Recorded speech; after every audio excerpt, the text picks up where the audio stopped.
Honorable Shamim Malende omukyala ow'amaanyi mu Kampala n'ebyobufuzi byayo era ekimuwa enkizo okusigala nga ye mukyala Woman MP wa Kampala District. Ejjo nakuleetedde Right Honorable Zara Mala Luyirika, leero nkuleetedde Shamim Malende. Now Shamim Malende mukyala nzaalwa ya mu Kampala, mwakulidde, mwasomedde, mwabeera era mwafumbiddwa paka kati mwabeera ate mwaweerereza n'obukulembeze bwe.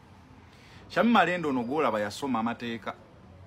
Taata we yali munnamateeka ndoza yafuddemu akaguno. Teyasobodde na kumuziika kuba yabadde ku kitanda. Yali atone. Era Shamim Malende bwe yamala okusoma Makerere n'agenda ne ku LDC Makerere okusoma practicing, yavaayo ne yegatta ku kampani ya taata we nga mwakolera. Oluvannyuma naye yakola eyiye ng'ey'amateeka. Shamim Malende ono ye mubaka omukyalo wa Kampala District aliko. Yadda mu bigere bya Honorable Naggayi na Biira. Amazima gali nti tosobola kunafuya maanyi ga Honorable Shamim Malende gataddemu naddala ku side y'ebyamateeka. Ono yawamba emitima gy'abanna Kampala ne banna Uganda bonna. Actually buno obudde mubaka wa parliament asinga okwagalwa. Olaba yadda mu bigere bya Seggirinya Muhammad okwagalwa nga tayagalwa abantu bakiikirira bokka, wabula nga ayagalwa n'abantu ebweru wa constituency gy'atwala oba ebweru wa district gy'atwala. Kino akikoze kuba azza awamba emitima gyabwe mu kuyimirirawo ne ba foot soldiers abazenga bakwatibwa n'abantu ba bulijjo abazenga bakwatibwa nga bakwatibwa lwa byabufuzi. Kugambye ku tension eri mu Uganda ey'ebyobufuzi nga Mwami Museveni akamu ku bukodyo bwakozesa okunafuya ba opponent be mwe muli okubasiba. Kyovola banti yalwana masajja okukomyawo etteeka lya UPDF n'alyamendinga n'alirongosaamu ng'ayita mu parliament ng'ayagala abantu bannabyabufuzi oba abantu ba bulijjo batwalibwe nga bavunaanibwe nga mu kooti masho ba kooti y'amagye. Now bw'okimanya nti akwekamu kakodyo k'omulabewo kitegeeza abantu nga Shamim bannamateeka abazibayiwawo omubiri, kubanga Shamim si ye munnamateeka yekka ali mu Nuupu nedda, naye yeyeewaayo. Kyovola nti awambye emitima gy'abantu, yeyeewaayo okukwata kaalya gye yateekamu ssente nnyingi okusoma amateeka Makerere si kyalayisi. Emyaka 6 bagasomera emyaka 6, ssente empitirivu nnyo, naye yasalawo akwate kaalya ye agiweeyo eri bannayuganda abasibibwa obwemage naddala ku nsonga z'ebyobufuzi. Bafoot soja tebava mu Kampala mukka nedda, bafoot soja bava mu okwetooloola Uganda yonna. Kitegeeza buli foot soja gwabeerera oba avaaluwo oba avaawa eyafunayo obuganzi. Kyovola nti obuganzi bwe buli unlimited, nti n'abeeyiganga n'abawa n'aba bamwagala because ayina abaana balwaniridde abava side zeeyo abazenga bakwatibwa mu bitali bimu. Ne basauda madada bo bolaba azenga abalwanirira lwa kumwefuulira. Kyovola nti ataddewo okwawukana yawukana mu banna Nuupu abawagizi baakyo n'abakulembeze baakyo olw'ensonga nti abamu bali bamuwandula dda olw'obulwadde bwe nga bagamba yalwala, abalala nga bagamba ye waffe yaliwo. Kati ba foot soldier gwe bayimiriddeko bagamba singa avaawo, kuba bannamateeka bangi, naye nkugambye emyaka 3 awozezza emisango egisoba mu 4. Mu myaka 3 awozezza emisango egisoba mu 4. Nze kennyini kamwa koogera nali mbaddeko ne Shamim bwetuti mu kkooti e Makindye nga tujjayo abamu ku bakulembeze ba Nuupu abaakwatibwa Makindye Ssaabagabo baali 45 nga tuli naye era nga tuwuliziganya bulungi Shamim Malende. Naye ekyo tekikubwerere free legal services eri bannayuganda, eri bannakampala, eri abantu bonna abanyigirizibwa mu kukwatibwa nga bavunaanibwa embeera y'ebyobufuzi. Ajjukirwa nnyo ku musango gwa Seggirinya ne Ssewanyana. Era mujjukira Sage eyo yali egenda natwala bulamu bwe. Ekigo Seggirinya bwe bamuririizinga ne baddamu ne bamukola re-arrest mu kkubo ng'atambula ava Kigo. Malende oyo yali mu kintu ekyo. Era n'emmotoka ye baakuba amasasi katono batwaliremu obulamu bwe. Ekyo nakyo kyakwata attention yaabwe. Kugambye Seggirinya yali omubaka yali asinga okwagalwa. Kati Shamim ye yasingwa. Bangi nnyo Seggirinya baali baamulekawo n'abamu ku bannakibiina. Naye Shamim yasigalawo ne Ssewanyana oyo ng'ayimiriddewo ku lwabwe.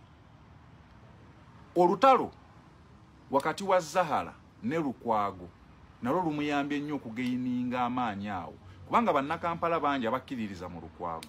Zahara y'omu ku baalabikira mu kwagala okugoba mmeeya Lukwago oyo awo. Mujjukira ebiseera ebyo. era enkwatagana yaabwe si ennungi ennyo eri abo. Kati bangi nnyo ku bannakampala abatunuulira Shamim ng'agenda okubataasaako ku Zahara, era awo wayongera okufunira ddala amaanyi, kubanga Shamim abadde waawo. Kino si ekyanja se kisoose, naye amaanyi agafunye nnyo n'okwagalwa akufunye nnyo, kubanga bamufrontinze, bannakampala bamufrontinze okubalwanira Zahara. Bo gwe bagamba nti si mutuufu kubeera Women MP waabwe awo. Olwa record ze mabega n'ebirala bijja bifaanana ng'ebyo. Shamim mugabi ng'omuntu. Shamim Malende mugabi, era bamubeerako bakimanyi. Shamim Malende mugabi, wafuna akabu mukayuzaamu ne mugabanako. From sources abamuli okumpi bakintegeezezza. Shamim amanyi okwatitulatinga ensonga, era bw'omutuuza awo n'omubuuza ku nsonga aziddamu bulungi. Akwatagana n'abantu bangi nnyo, tasosola. Nze namusisinkana omulundi gumu nga tulwanirira okugyayo abaganda baffe ab'Essaabagabo, era gwe nasemba siddaga musisinkana, naye yannyaniriza ng'omuntu bulijjo gw'amanyi, naye nga ate tamanyi, era n'okumanyika twakomaawo taddanga mukummanya. Naye muntu mulungi nnyo bw'otuula naye Shamim awo n'omuwuliriza. Mukyala ayina eddiini ng'era Zahara, bonna basiraamu, ayina eddiini ate ng'akwatagana bulungi nnyo n'abakulembeze baayo. Mu Buganda mukyala mulungi nnyo ate muganzi, era akiika bulungi embuga, n'Obuganda bumwagala. Famire gy'avaamu nakugambye embedde si wa bulijjo, kyo nakyo kimuwa enkizo.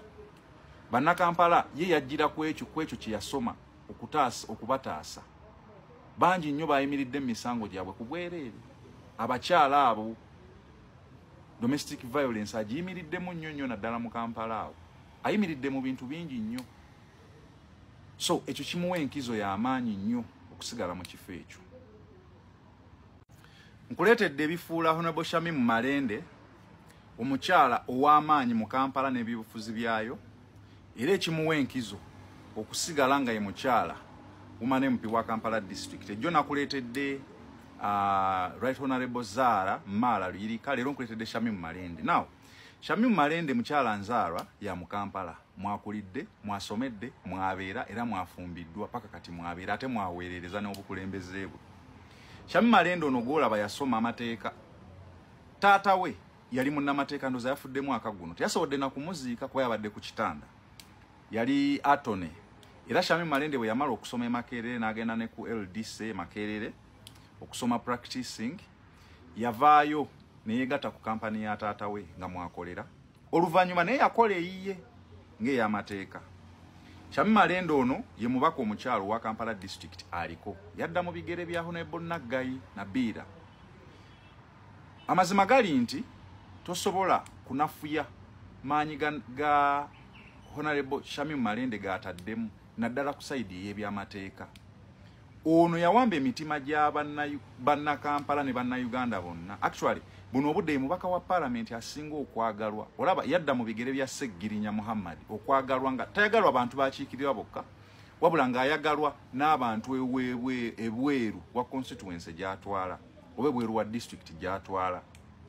Kino akikoze kuba azze awamba emitima gyabwe mu kuyimirirawo ne ba foot soldiers abazze nga bakwatibwa, n'abantu ba bulijjo abazze nga bakwatibwa lwa byabufuzi. Kugambye ku tension eri mu Uganda ey'ebyobufuzi nga Mwami Museveni akamu ku bukodyo bw'akozesa okunafuya ba opponent be mwe muli okubasiba. Kyova olaba nti yalwana masajja okukomyawo etteeka lya UPDF n'alyamendinga n'alirongosaamu ng'ayita mu parliament